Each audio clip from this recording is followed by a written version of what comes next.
Hello, and welcome to the second half as the whistle blows for the final time this season. As of now, the final game for the Spicy Reserves is done and dusted. So now let's look at the awards.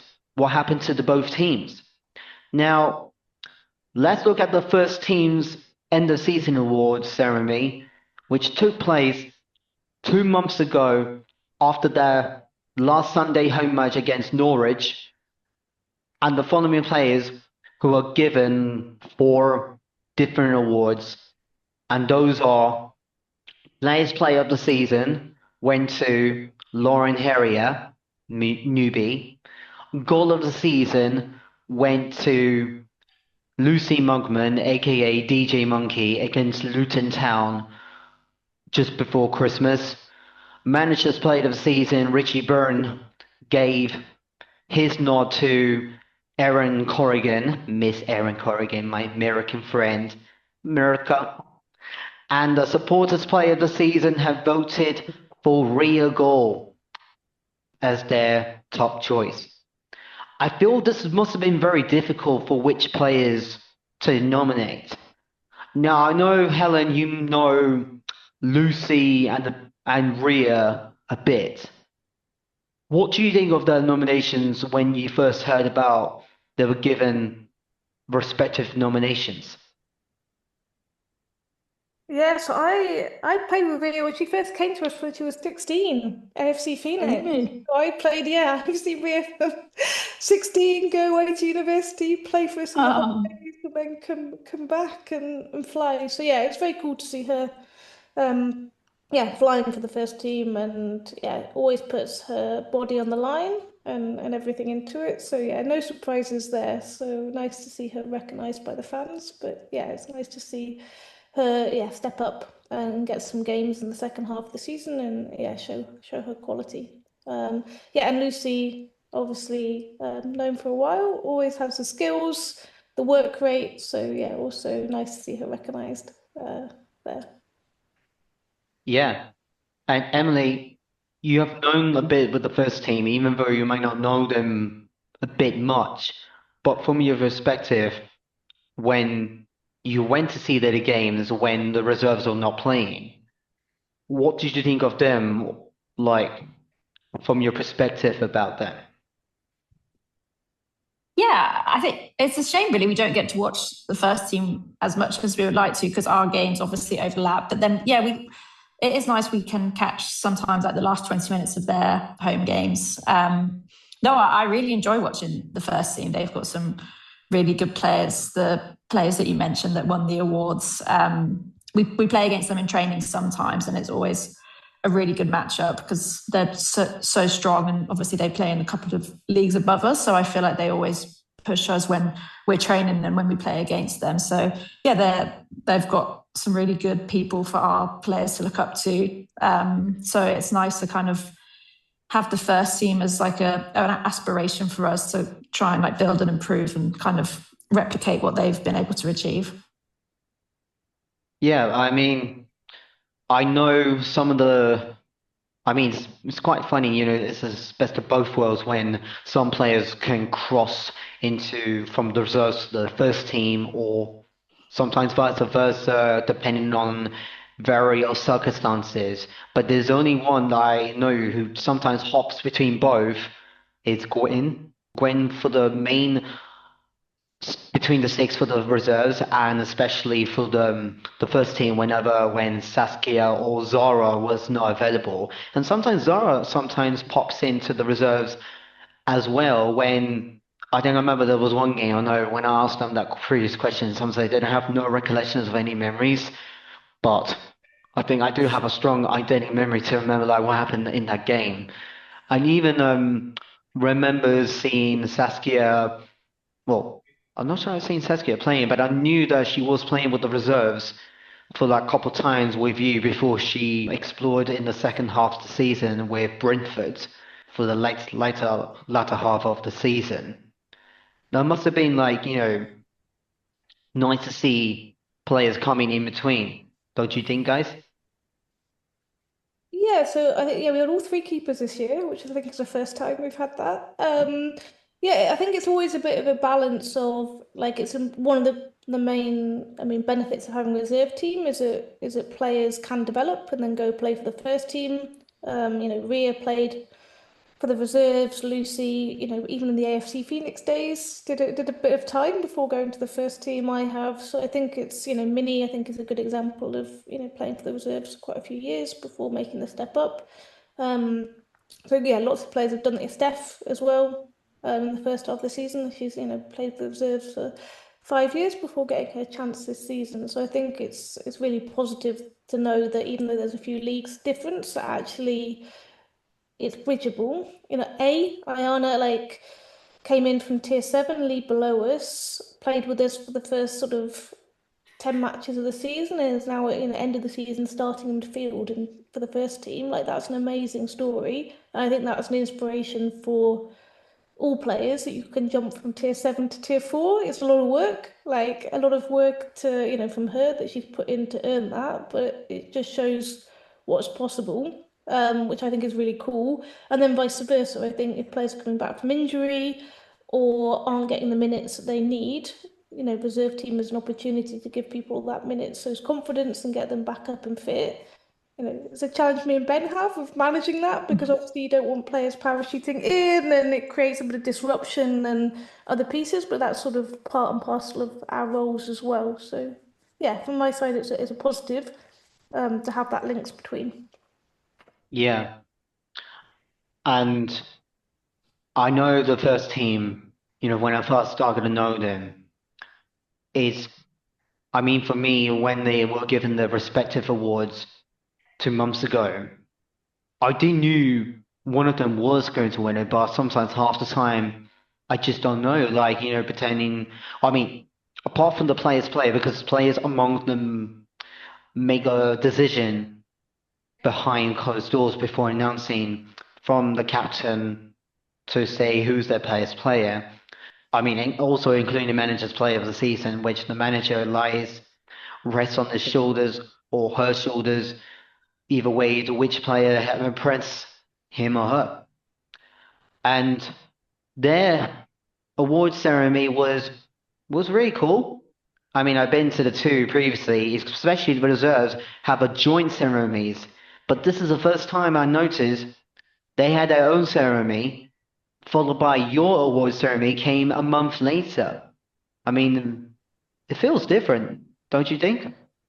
Yeah, I mean it's a bit unfortunate timings wise because normally we try and do them together because it's we are ultimately one club, but I think just the way the fixtures fell with they had a load of away games, we had away games, and there just wasn't a date where we were both playing at home at the same time near the end of the season, and then it was a Maybank holiday for our final game of the season, so they were all a lot of them were on holiday, so it wouldn't have made sense to do it that day. So I think in future seasons we will try and have them at the same time, but it was nice that it still worked well. And I think doing ours at Champion Hill after we'd had that game made a lot of sense and it was like a nice moment for the players and the club. So yeah, I think it worked out really well in the end that we got our moment. But yeah, I think it was kind of an accident of the calendars as well. Well, I was going to say now for the spicy reserves that you had your own award ceremony, followed by the last final home game at Champion Hill, and there was only three has been given out. And I can tell you from what I saw online which players won what. So the Spicy Reserves have named the players player of the season to Jade Askerber. Is that how you say it? Jada Sagba. Yeah. Thank you. Sometimes I'm not very good at pronouncing, but if you can correct me, then I'll know. Then second one was a goal of the season given to Shakira, or I call her Big Shaqs, if people have noticed what I said earlier, who was voted for the goal against Millwall, and plus come away with a golden boot with 18 or 19 goals. Which one was it? 18 or 19? I think she ended on 18. Um, Okay, thank you. He'll tell me if And I'm. that's okay. And finally, Helen, you have named Daisy Barley as your Managers Player of the Season. So, looking at each of the awards, how did you feel about the players from the reserves team of what they were given? What do you think? I mean, from my side, yeah, Jade has been outstanding. Coming in, I mean, she came in, yeah, from tier 7. And yeah, after the first few games where she got a bit of confidence, I think, in playing at this level and realizing that she could thrive, she's just been awesome. And it's been coming out of her shell as well, which is nice to see on the social side as well. But she's just been brilliant for us. She's rapid, has very good feet when she dribbles, can get excited and dribble around players, and yeah, it's just brilliant. Like it would be your nightmare to have as a centre back against you, I think. And yeah, also showed when she played Millwall, like just had their striker in her back pocket, even though, playing league above. So yeah, Jade is, I think, a very good choice for players player. So it was great to see her win that. Shaq, I think, speaks for herself. Like, it's amazing. She scored 5 goals last year, including 2 penalties. So to step up and Wow. we set her a target of 20, Ben did a lot of work with her over the summer. Give Ben a massive shout out, and Shaq put the yards in, and gave her a target of 20 this year, which she just fell short of. But I think she did get about 20 assists as well. So yeah, a massive step up, and yeah, just shows that with a bit of confidence and a bit of, extra support, just how much people, can just thrive and improve still. So yeah, it was very cool to see her earn that, all the work she's put in, and to see her become a goal scorer in the league. It's very cool to see. And then Days for me was, yeah, I think on the pitch, brilliant, like always puts in a good shift, you know, plays multiple positions. Like she's sometimes joke a bit like our James Milner, but she can, she's, is actually a centre midfielder, and has done some very good games for us in there, but also slotted in at centre back and slotted in at wing back as well. So yeah, and always, super reliable, composed, picks a pass, competitive, and then yeah, and I think also on the social side as well, she's critical for, the club in terms of, yeah, she's always at training, always puts in the hard yards, and yeah, has, also arranges socials for the girls as well and builds that team spirit. So from that side, she was, yeah, definitely my pick, and yeah, well earned from that side. Right. So, Emily, did you enjoy the award ceremony this year? And I kind of remember you won something last year, or am I even getting mixed up? Please, tell me. Yeah, no, I love the awards this year. I think it's always nice when kind of celebrate specific people, including Helen. Yeah, no, it's really nice. I think, yes, Helen, I got Managers Player of the Year last season, which was really nice. But yeah, I think probably just echoing what Helen says, but yeah, I think everyone that won this year is very worthy winners. I think Jade's very, I feel like to begin with, well, I hope she does, but Jade's very reserved and kind of might not come across that she knows how good that she really is. Because sometimes I remember watching her play, I think I was injured, and I came back and watched her play, and she was just so strong and so powerful and kind of just completely dominated like their attackers and their midfielders somehow. So yeah, she's super impressive. And then Shaq, I can't believe those stats that you just said, Helen, with the 5 goals and the 18. I think we probably kind of just assumed that Shaq was going to score in most games, and she actually did. So I think she's probably helped us out so much this season. I think, yeah, like Helen says, she's really worked on things individually with Ben, and I think probably just like getting over a mental hurdle to be able to score those many goals. I think that's amazing because she's obviously got the talent. So I was really happy for Shaq. And then Daisy, yeah, I mean, Daisy's great on and off the pitch and doing the socials, and she's such a good teammate. She's so well liked in the team. I think no, I'm really glad that she was recognised too. Yeah. I mean, I didn't knew, obviously, I know some of the reserves players like you, Emily, Gwen, Big Shaq. Daisy, Izzy, Emily, as in the other Emily, or was it Ellie? I don't know. Sometimes I get the names mixed up. Sometimes, That's okay. but yes, but yeah.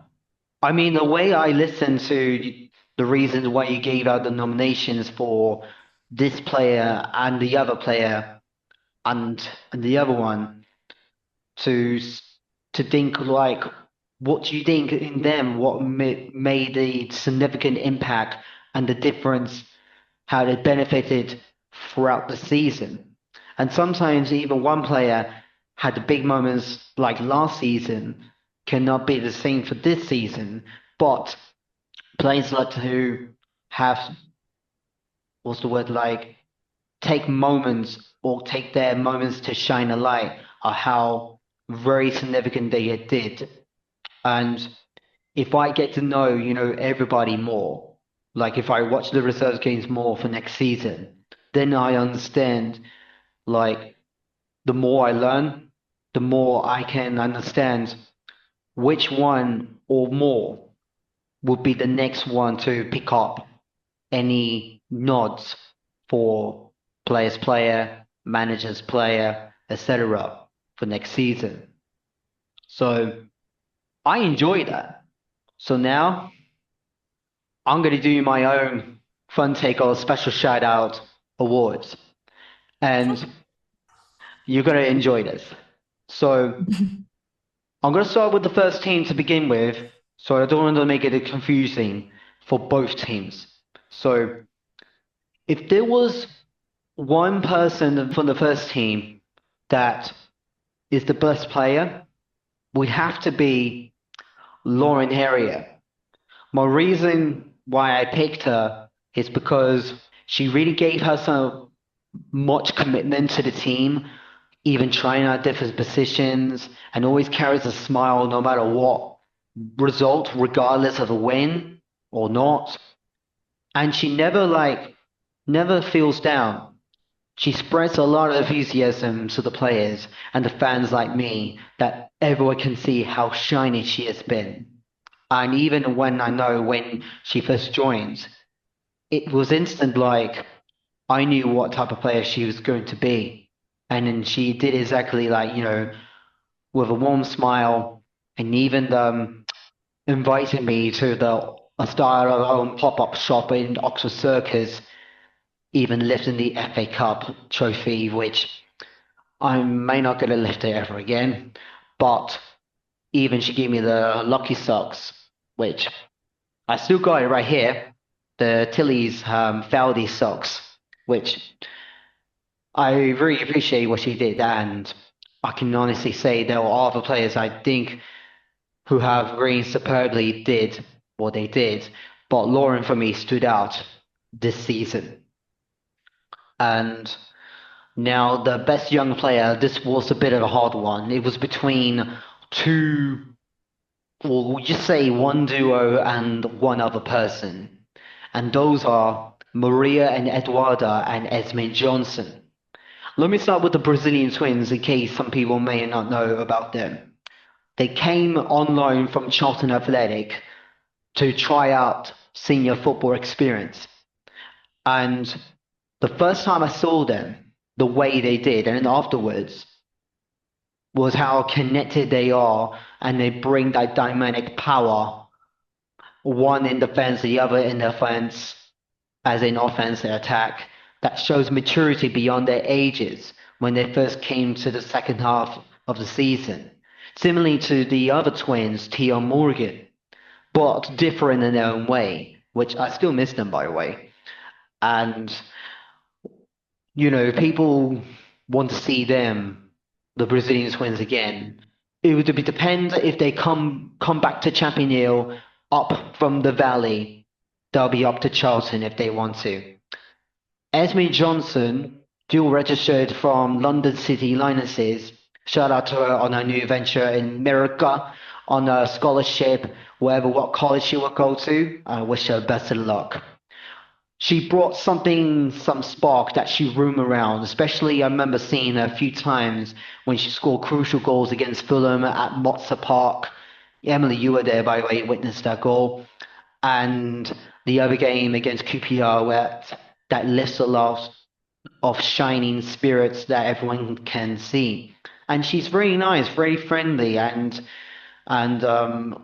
only got to know her a little bit short space of time before her next adventure would on a scholarship. The best goal would have to be when Leila Emerson scored against QPR. That was something that we kept knocking on the doors, loads of times before she broke the deadlock. And after that, she did a funny knee dive slide, which is kind of like, arms like this, sort of like, way. That was exactly funny and worth every moment. Now, the best match for me would be a 4-0 win against Millwall. Millwall, guys, remember?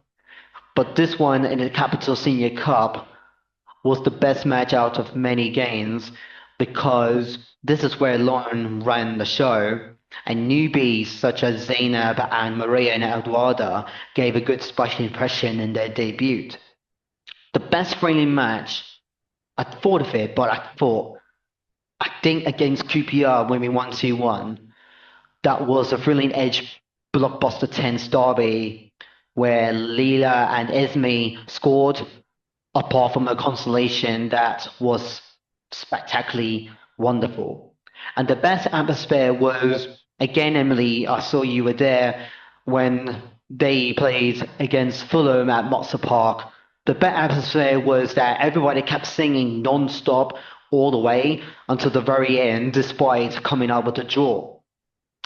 And the best travel distance for me would have to be, if there was any places out of Greenford, Luton, or Leatherhead, I would choose Swindon Town because I'd never been there before when Dulwich Hamlet's first team travelled for the Women's FA Cup on a grand day out despite a loss. But I still enjoyed that journey and I enjoyed a grand day out. And lastly, I mean, this is really a hard one, I would say.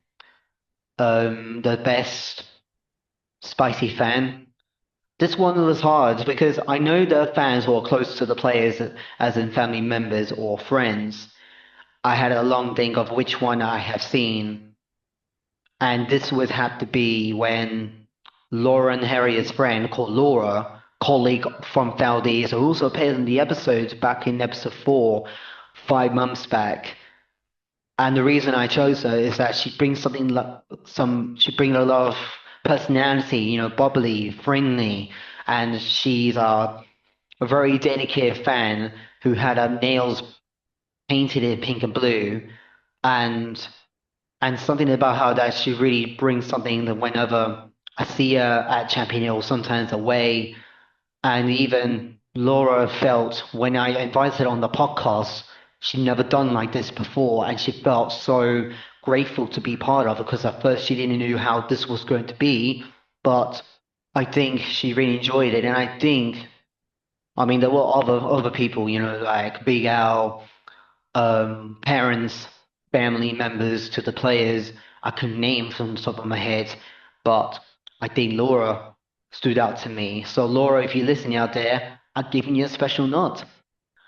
And finally, if there was one player I wanted to give a good, spicy shout out, it's this funny, spicy player to Summer Roberts, who most people missed a lot. And she will be coming back.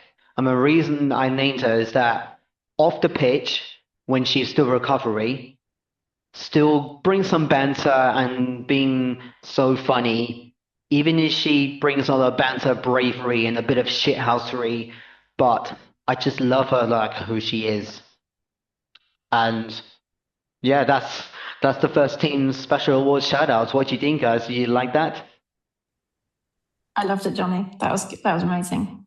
I think Summer, the last one, that's so nice. Summer's such like a positive person. I know he's been injured for ages, so she recognised her. That would be amazing if she plays next year. Helen? Yeah, it was great. It was nice to get your unfiltered takes. And yeah, Summer, it's very cool seeing her, even on her little mobility scooter, still like the hours she puts in to come down for training and attend the games. It's a lot of commitment. So yeah. And she's also pretty funny. So Yeah, she is very funny. Now it's time for the Spicy Reserves, who I think I should give a special shout out. And I'm going to say, if there was one best player I think really stood out to me the most, would have to be Big Shax. I mean, the reason I chose her is because for the couple of matches I've been to, she's been the one who's been a constant driving force. And obviously Emily, Helen chime in after when I done the list down of how she terrorized the attack, well, terrorized the defense, and scored worldies that I can name some, but I think this is probably a little bit too long to list off how really good she is.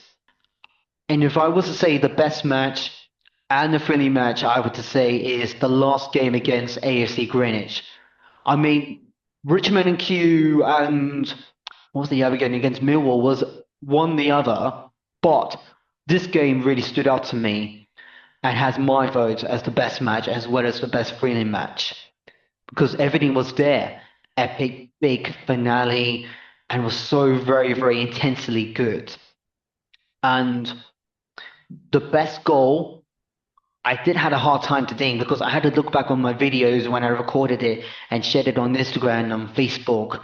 And I think the two ones I could say are Natalia De Villa against Camden Town and Big Shaq's goal against AFC Greenwich. But let me start with Natalia's goal, for example, when she scored that screamer when Camden were in the lead.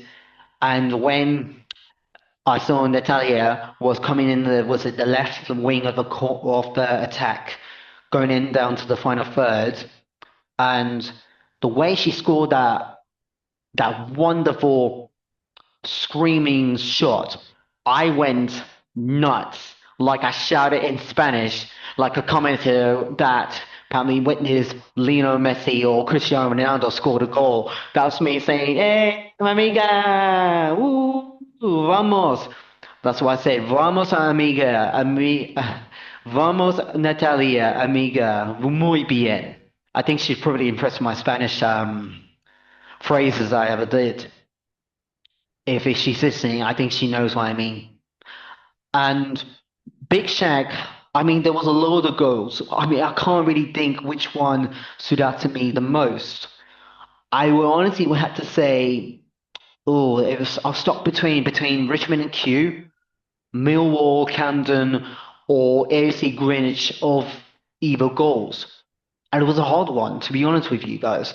And this one for me, I would say, honestly, I think my decision was to name that Big Shaq's goal against AFC Greenwich from a corner, similarly when you played against Richmond and Q, and when she scored it from the corner, exactly from the corner, I screamed like, I was like, oh my God, that was so cool. I probably went more higher saying, oh my God, oh my God, oh my God. And I think Big Shaq replied or reposted in our story saying best reaction to that goal. And lastly, best funny moment was when Natalia, after scoring the equalizer against Millwall, when she was running happily and she did a little swan dive like on the floor, and I kind of liked it. I was laughing so much, thinking that was a funny one. But if I was to ask you two, if there was like one highlight that stand out to you the most, what would that be? Like, let's just say the best match highlight of the season. Emily. Yeah, sorry, I feel like I've already keep saying about the last game, but I think the last game was the highlight for me. I think whenever we play at Champion Hill, it's really fun. I think we played really well too. So I would say that one. Just drinking water. And Helen. Yeah, I'm sorry, nothing new from me. Champion Hill game was special to end there. Also scoring the 90th minute against Millwall was pretty tasty, so I did quite enjoy that 90th minute winner from a good goal. But yeah, Champion Hill takes it, I think, at the end of the season. And Shaq did, yeah, we have the goal of the season. Shaq appeared on many of the entries. There were many of them were like out of the box chips, like top corner, smash goals here. So yeah, she did when we got entries in. I think Alex got a couple of nods and shout outs for one of her headers and one of her finishes, but most of them were Shaq's goals. So yeah. Yeah. I mean, to be honest, I think everything I said out loud for a special shout out awards. I mean, did you like that what I said or the shout out for the spicy reserves? What do you think? How do you like that? Yeah, it was awesome. I think also credit to Shaq as well. I think sometimes because we just got used to her scoring, the team got used to it. We're like, oh, Shaq's just got another one. Whereas, yeah, when at the end of the season you're like, hang on, 18 goals, 20 assists. Like we definitely wouldn't be where we were without those. So yeah, I think the fact that we started taking it for granted that she would score is what you kind of want in a striker. So nice that she gets her moment and shout outs on there. I think other shout out for me would be we didn't do Young Player of the Year, but I think having Gracie and Izzy join, it's always super cool to have a few of the under 18s to bring a bit of energy and just seeing how much confidence they've got over the season. Their first, it's been amazing. So especially Gracie was injured towards the end of the season, but still supporting. But Izzy in the last couple of games really came into her own as well. So that was very nice to see the last game of the season. And the one before that, she was really showed us what she could do. So that's nice as well. Yeah. And now the special end of season war shout out is done. So now let's move on to the final part to discuss like towards the end of the award ceremony for the Spicy Reserves, Helen, you made a speech at the end announcing you're stepping down as a manager, but not leaving, but you're just swapping positions, as you mentioned earlier that you want to do something a little bit different. Now, so now that Ben is stepping into your role and you're swapping for his. So what made your decision to, step down as a manager? And what the decision you made was hard before you announced it to everyone? Or was it a bit of like a combination of everything? Yeah, it felt at the right time. I've done 3 years. I've loved it. I've learned a huge amount. But Ben's, been here 2 years, knows the team really well. And it just feels the right time to get a bit of new energy, new voice, new approach. Just as he steps into the role, he'll bring his own sort of character and self to it, but also I will still be very present. So, Ben's there pretty much every Sunday, most Wednesdays. I will be there most most Wednesdays and Sundays. So, but I think it brings a bit of energy, a bit slightly different, which I think is good and healthy. I think after 3 years, it's good to have a slight change and someone else sort of stepping in. Yeah, it's a lot of time, I think.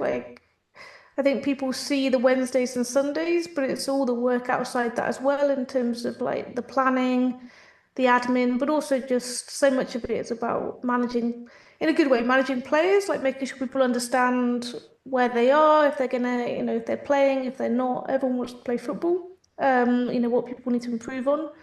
And I think it'll also give me, hopefully, also like it'll give me the opportunity to focus more on player development as well and to be able to really do that side of it. So I'm quite looking forward to that as well. So yeah, and I really like working with Ben. I think we work as a team anyway, because we've worked together so closely after the last few years. So the buck will stop with him, but apart from that, a lot of the ways we work will be quite similar. So yeah, I'm excited.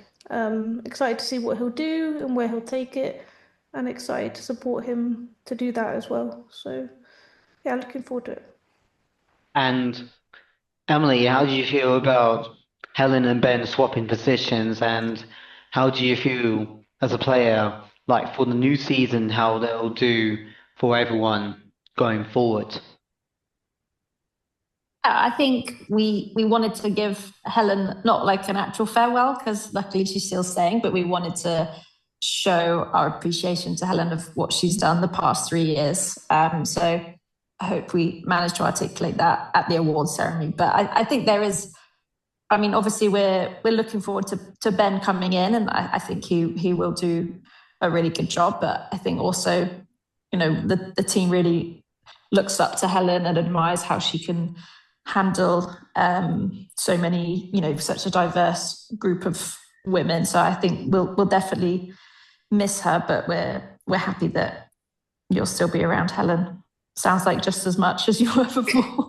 Yeah, my partner will kill me if I don't take the odd Sunday off, but no, I'll be there pretty much the same. So I'm looking forward to it, and I think it's important to have a female coach as well. I think it's a nice dynamic to have that because I think it's just nice to have that. Because I never had a female coach until Abby, and I think there's lots of brilliant men coaches as well, and I think they can do great jobs in women's football. But I think it is quite nice sometimes to also have that in the coaching staff. And Yeah, great. well, Helen, I know I've got to know you for the last few years, and the way how you handle out with in any games that when I first started to see how this team was doing. And honestly, I would say I know it won't be the same as like, not seeing you leading the tactics or when you're doing that training, but I know Ben will do absolutely brilliant to take it to the next level. And you're still going to be there, just like supporting that, a piece of furniture like Rhea and other players who've been there for a very long time, long back in AFC Phoenix heydays, is still there, still with us. What made this team so special?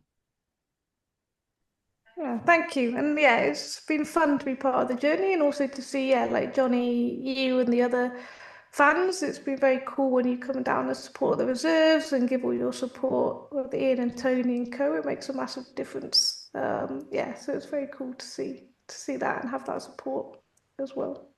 And to get to know you. Oh, sorry, you go ahead, say your No, last just to part. get to know you as well and the fans is super nice. So Very nice.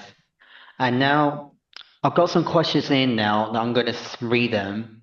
And first one, I think is to you, Emily.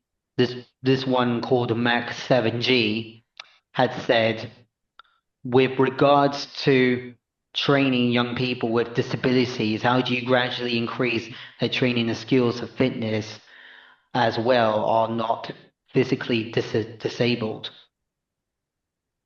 What was the question, sorry, Johnny? How do you... So with regards to you training young people with disabilities, and how do you gradually increase their training and skills? Say like which people that you train with more, how do you make sure they gradually increase the training and skills of what they learn, and like how they make sure they engage? Yeah.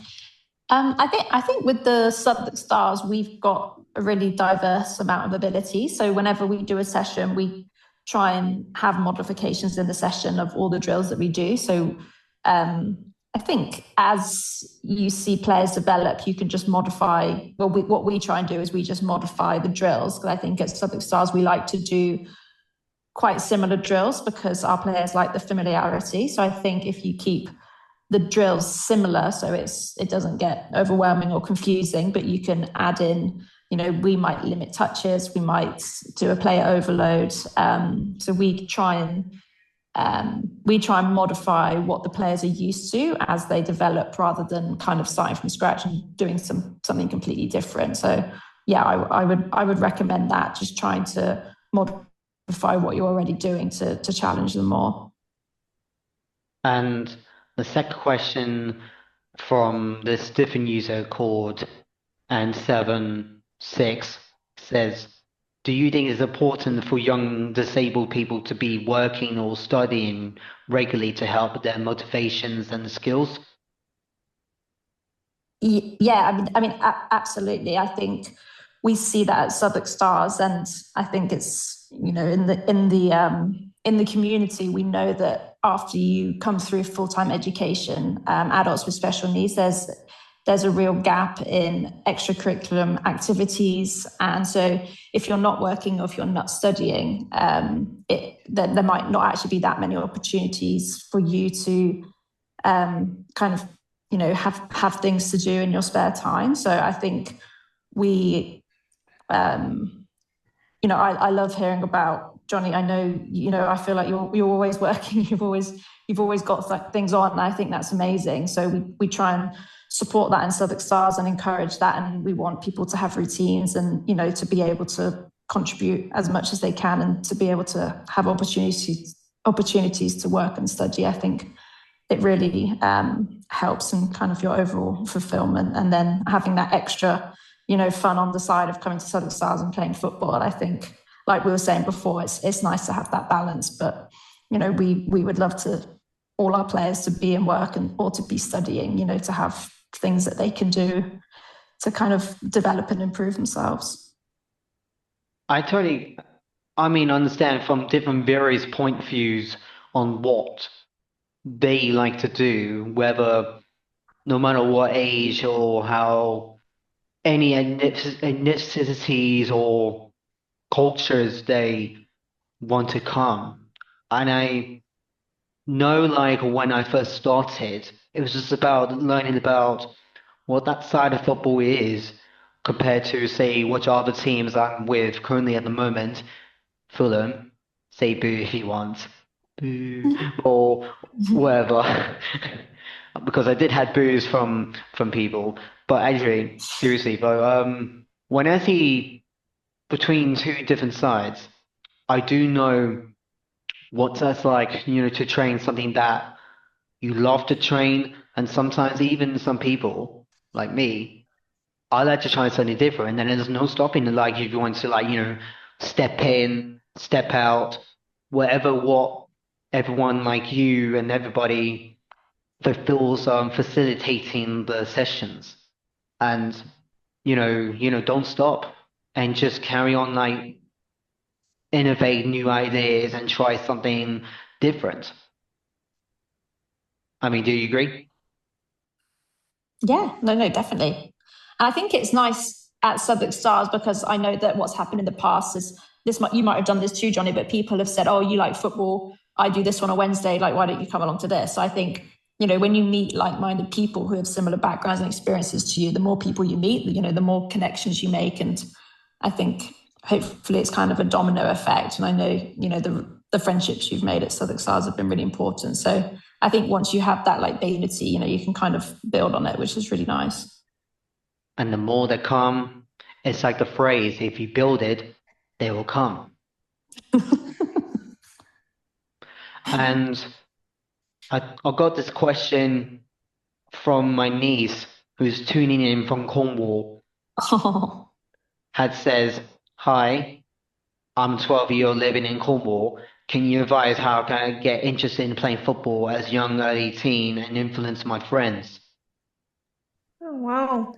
Um, I don't know what's available in Cornwall, but hopefully there is a team for girls, because I guess it depends. Yeah, I would say we find a lot at Girls United that players still are a bit worried about playing with boys. Some girls love playing and it's not a problem at all, but other girls they find they don't get passed to, or they don't have the confidence to do that. So they find playing in a girls' team really helps them with that confidence and that ability to go play with their friends.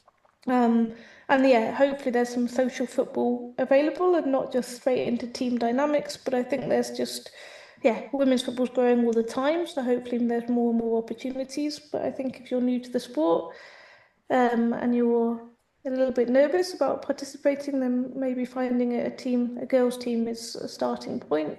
But yeah, I played at primary school, and then there wasn't a team for me. So it's hopefully that's changing, and there's more opportunities. Yeah. I mean, I knew my niece had played football like before she joined high school, and I know like sometimes people like they pick and choose like when they play football is like a fun hobby like on the weekends, but I know sometimes when people like take turns and even try different variety, different juggling things to balance when they get older, and I know, my niece loves playing football and just wanted to like, it depends on which grassroots areas, say, no matter where in England, but I don't know about anything about, say, in Scotland or outside because that's a different situation or different structure, what they do differently as opposed to like what I know about grassroots in England for girls playing it with, like after schools or playing on the Saturdays with the mixed teams, the boys before. Depends on which opportunities for girls to grow up as far as what certain age until they reach the point where which way is best. And Ella, if you're listening out there, that's your question being answered, and thank you for sending that question to me. And Oh, yeah, it's so nice. And my niece is a high achiever, so looking for sport options, and even she's in the band that she once was on the radio in Cornwall and Falmouth have released, well, made a original song and had a listen, and she sounded so fantastic. Incredibly oh, talented. that's so nice. Yeah, incredibly talented of the generation we're looking. They love to be creative, and she's a high Oh, achiever. yeah. Yeah, I was gonna say, in the song she made, she wrote, and they even explained like why she made the song and why she did it in the first place, and got her classmates to make a tune and to like do it as like a funding for the school, and she really did it so incredibly. When I listened on the radio, that was like, what time was it? It was like 7 a.m. or 8 a.m. before she went to school that day. I think it was a Wednesday, I think. But I listened to it and she sounded so incredible. And when she Oh, explained it, that's sweet. she's so incredibly, outspoken and loves to express what comes from her head and heart. And, for her, she really loves to achieve things higher, and I know she will do incredibly brilliant wherever she will go throughout her high school years and whichever what options she will go. Like, I don't know, but this is her journey, and she will do incredible. Amazing. And lastly, I was going to Maybe she'll say, study in London and pay for Dulwich. well, that will be up to her if she wants to come over. But I had to run that with my sister to say she would allow it when she gets older, but that's a story for another time. And lastly, before I conclude, when I mentioned the World Cup is happening, in the council I work, we are running in a sweepstake, which I'm going to conduct on Wednesday before the World Cup begins. You watch the World Cup, and do you see which teams you may think they may win, or do you think it's difficult? I'm also doing my work sweepstake on Wednesday, so that's my job. I reckon France. That would be my bet. France or Spain. It's a bit boring, but yeah, I hope some. It'd be nice if a different team got to the final, but that's who I hope I get in the sweepstake. Well, I thought of exactly the same thing. And Emily? Same for me. Sorry. Same. I mean, if anyone thinks England's gonna win it, would the 60 years of hurt would come true, or there'll be another year to wait for the silverware to lift? And I would say, when I mentioned the special shout out awards, I think I love for the fans to, name their vote of if I do that next season. Like I would like fans to vote for their favorite, favorite episode of the podcast and why. Which I may do that. Maybe I've asked them during the summer what episode they liked, and if I do that again for next season, I definitely do that. I keep that like note in my head. I mean, because I don't know, like my favorite episode would be. It's very hard to pick. I'd say with Aaron, Summer, and Alyssa was probably one of my favorite podcasts, along with the Christmas special, and I'm not sure which others, but I'd say the New Year's one, the Valentine's Irish special, and GK Union special. It could be one of them, but I would say for anyone out there who thinks their favorite episode is what they think it is, I love to hear it. So that way I'll learn what to do for next time. And I would say that's pretty much, I could say, let's call it a night and a season for now. And I want to say, this season, with the Dulwich Hamlet first team and the reserves, have been through a lot. And we have seen people come, people go. And honestly, through ups and downs, has been incredibly so intense, intensely hot, burning brilliantly, intense and spicy. From the first episode I've made, I didn't think how that was going to go. Since then, with some feedback, such as like David and other people, especially, when my mum listens back with me, she always say, why I did so well.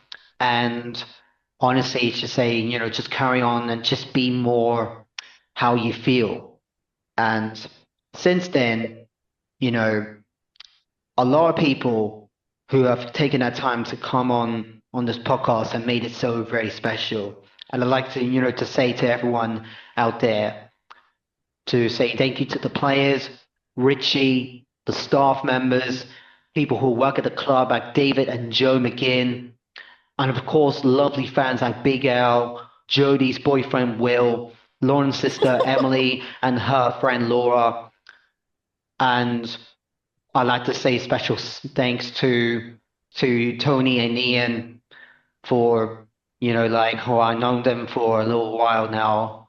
Lovely gents who've kept, intact the updates of the matches and the reserves, like you guys, how really means a lot to everyone. And I can honestly say, I want to say to you, Helen and Emily, thank you for coming on.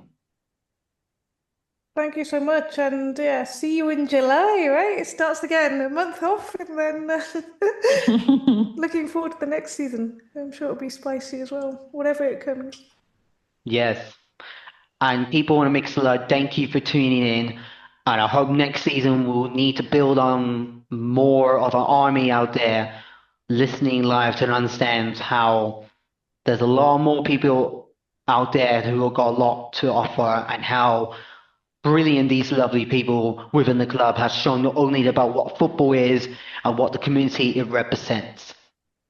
And I'd like to say a quick shout out to the players I never got a chance to say, during the season, like Lily Price, I miss her, the Siamese twins, Tia and Morgan, as I know Morgan's now playing with Bromley, but then Tia is still recovering, but I know I will see them sometime soon. And no matter what, there'll always be pink and blue forever. Thumbs up, and they're more than welcome to come back anytime, whenever they can, like Lily did, and other players who have come back, such as Angel, Shakira, any of the players like Michaela, who are more than welcome to come back anytime. Speaking of listening back, you can now listen back to every of the episode that has made across the season, available now, Apple Podcasts, Spotify, and YouTube,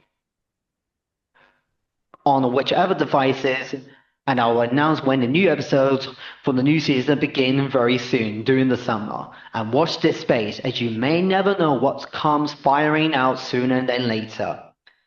To get in touch, on Instagram, it's Spice on the Hill, DHFCW.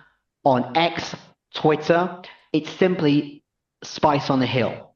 Alternatively, you can email me, that's a Spice on the Hill, DHFC, all small caps, no big caps, at gmail.com. That's a Spice on the Hill, DHFCW, at gmail.com, with the subject Spicy Podcasts. And I'm your host, Johnny Hourigan. I'd like to say thank you all for your participation, support, and spreading the spicy word out there, over the hills, wherever you are. Let's keep it burning hot for next season, everybody. And a round of applause. You can round of applause right now. Thank you. You're welcome. Thank you, Johnny. Brilliant presenting. Yes. It's amazing. And my sister had just texted back, my niece. She says she has my permission to go and play for Dulwich if she wants to. So she might come. Yes. Let's watch out. Brilliant. What have we got? How many more years? 8 more years? Let's just say maybe 8, give or take. Great. And that'd be brilliant. yes. And thank you, everybody. Take care and have a wonderful summer. And best luck for teams in the World Cup. We'll find out who won the sweepstake sooner or later. Anyways, bye-bye, everybody. Thank Say you so bye. much, Johnny. Johnny. Bye. Bye. I also wanted to say happy birthday to Tim, my brother. And I hope he had a lovely day over the Philippines, a couple hours ahead. And I hope he had a lovely day.